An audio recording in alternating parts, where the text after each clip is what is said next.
¿Qué tal, colegas? Vamos a revisar un tema que es de altísimo rendimiento para el EUNACOM, la hipotermia geriátrica. El objetivo de esta revisión es que se queden con un esquema mental claro, práctico y directo para enfrentar este cuadro clínico. Y partimos con la pregunta del millón, la que de verdad va a guiar todo nuestro actuar. ¿Le hacemos más caso a cómo se ve el paciente, a sus signos vitales o al número exacto que marca el termómetro? Vamos a ver que la respuesta es una combinación de ambas, y entender ese matiz es clave. Bueno, esta es nuestra hoja de ruta. Vamos a ir paso a paso de lo más básico a lo más complejo para construir un conocimiento sólido y ordenado que les sirva tanto en la urgencia como para responder las preguntas del examen. Ok, empecemos por el principio. Para manejar bien la hipotermia, primero tenemos que entender qué está pasando a nivel fisiológico. ¿Qué ocurre cuando el cuerpo pierde la batalla contra el frío y la pérdida de calor supera su capacidad de producirlo? Este es el número que tienen que grabar a fuego. El punto de corte para hablar de hipotermia es una temperatura corporal central menor a 35 grados Celsius. Así de simple, pero fundamental. Y el énfasis en central es crucial, como veremos más adelante. Aquí está el meollo del asunto fisiopatológico. Fíjense en esta cadena de eventos. El cuerpo, para no perder calor, provoca una vasoconstricción periférica masiva. Esto aumenta el volumen central y los riñones lo interpretan como una sobrecarga, produciendo lo que llamamos diuresis fría. El paciente se deshidrata. ¿Y cuál es el gran peligro? Que al recalentarlo ocurre lo contrario, una vasodilatación súbita que puede provocar un colapso hemodinámico. Ese concepto es vital.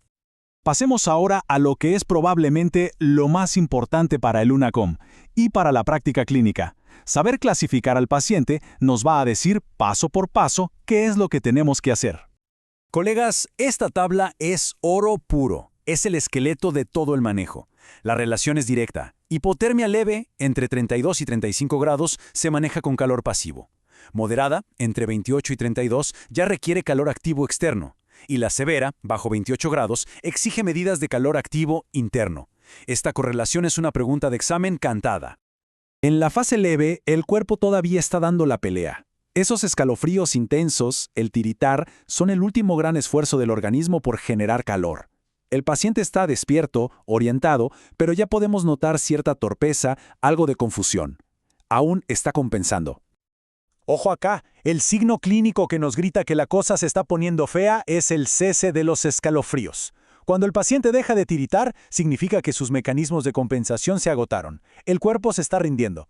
A partir de aquí, todo se enlentece. El pulso, el pensamiento, la respiración.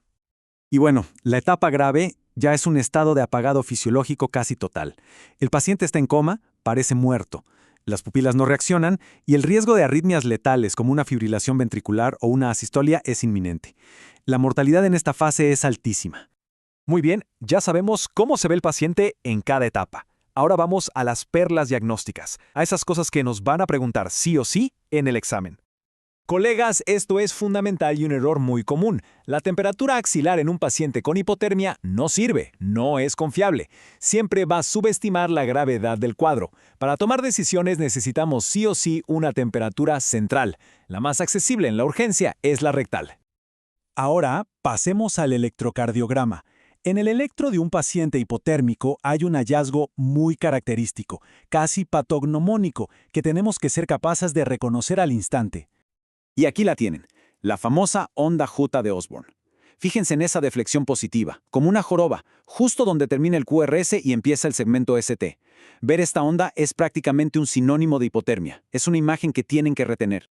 Este es el pack de exámenes iniciales que no puede faltar. Dos datos prácticos y muy importantes. Primero, la gasometría arterial se interpreta con los valores que nos da la máquina. No hay que corregirla por la temperatura del paciente.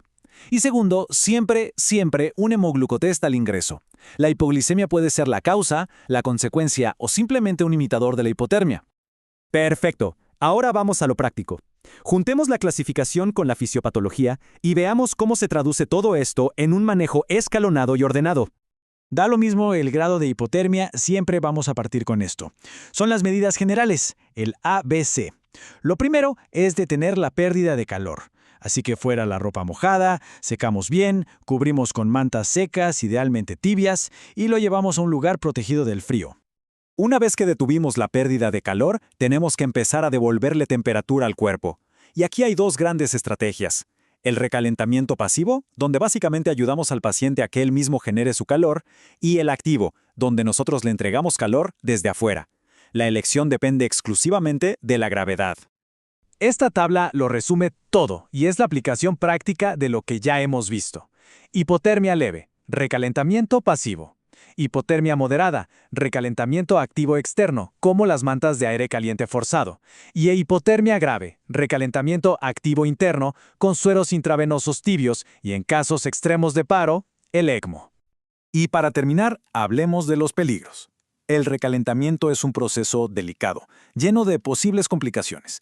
Y también definamos quién se tiene que quedar en una unidad de cuidados intensivos. Durante el recalentamiento hay que estar muy atentos. El corazón hipotérmico es extremadamente irritable y cualquier movimiento brusco puede gatillar una arritmia fatal. Hay que movilizar al paciente con una delicadeza extrema y, por supuesto, estar siempre preparados para manejar el shock por recalentamiento que ya conversamos. Los criterios de ingreso a UCI son bastante lógicos. Para resumir, todo paciente con hipotermia moderada o grave, o sea, con menos de 32 grados, tiene indicación de UCI. También cualquier paciente hipotérmico, independiente de la temperatura, que esté inestable hemodinámicamente, en coma o en paro. Y cerramos con este mantra de la medicina de urgencia, que es quizás el concepto más importante de todos. La hipotermia profunda es un estado neuroprotector. Un paciente en asistolia con 25 grados de temperatura no se puede declarar fallecido. Tenemos la obligación de reanimarlo activamente mientras lo recalentamos. Solo si persiste en paro una vez que alcanza una temperatura de 32 a 35 grados, podemos detener los esfuerzos. No lo olviden nunca.